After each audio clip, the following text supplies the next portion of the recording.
and say few words.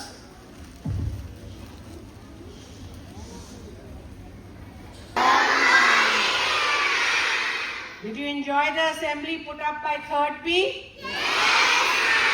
Did you learn anything? Yes. Did you understand something? Yes.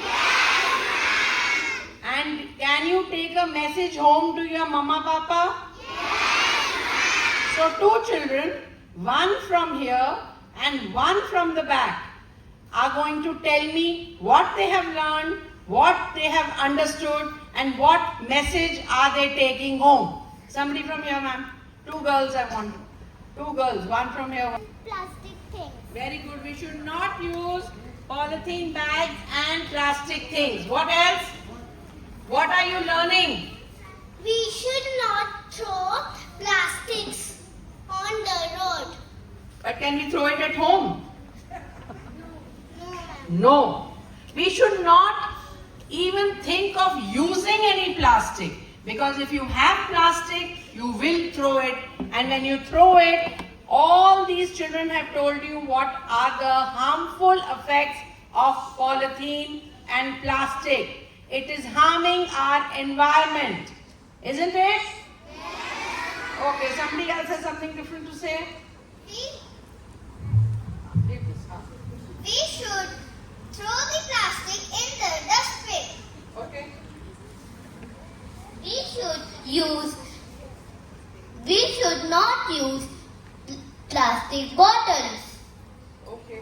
But I don't want to know what they've already said. I want to know what have you understood and what are you going to do about it.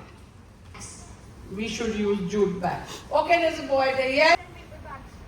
Jute bags and paper bags. What are you going to tell your mom? No plastic to be used at all, because we are harming the environment.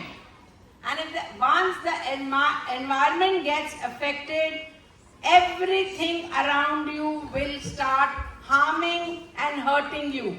So when you grow up like us, you will have so many problems because of use of plastic.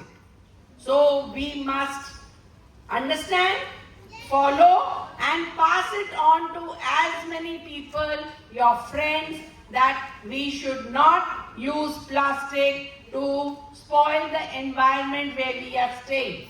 Is that clear? Yes, ma'am. Let's put our hands together for class 3B. They did a wonderful job. Very confidently they were able to execute and explain to us all aspects of use of plastics. Isn't it? Yes.